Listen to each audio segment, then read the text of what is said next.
16h15 ce jeudi, la pinasse de Didier fend la lagune ébriée.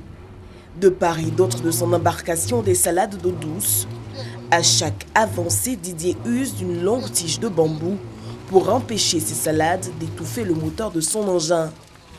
Pas question pour lui de laisser une panne se signaler à quelques minutes de l'heure de pointe.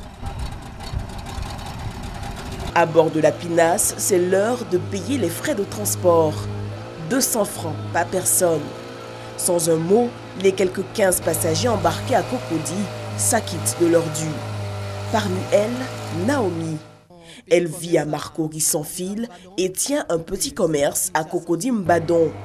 À la fin de chacune de ces journées, la même habitude devenue réflexe, rentrer à la maison en pinasse.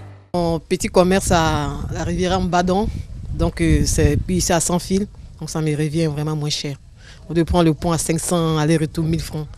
Là, c'est 800 par jour. Il y a un autre truc qui est encore moins cher par rapport à ça, je prends ça. Comme Naomi, plusieurs autres passagers des pinasses restent insensibles aux autres possibilités de traverser la lagune ébriée. Moi, je suis un homme de chantier. Mais l'endroit là où ça raccourcit, bon, je préfère prendre là-bas.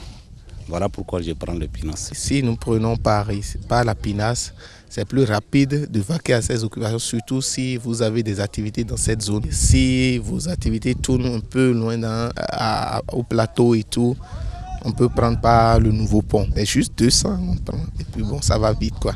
Avec la mise en service du pont Henri Konan-Bédian en décembre de l'an dernier, plusieurs pinassiers avaient craint pour leurs revenus.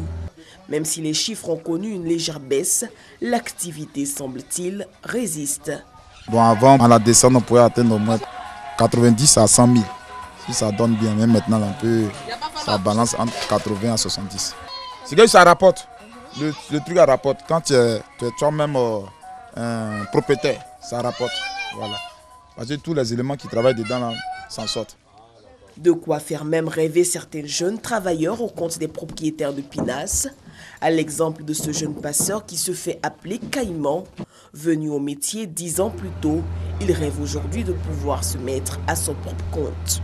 Moi, à la longue, personnellement, je vais créer mon bateau pour que je puisse stabiliser moi-même et puis ma famille. La traversée de la lagune ébriée à Pinasse, sous le regard du 3e pont, pourrait donc avoir encore de très beaux jours.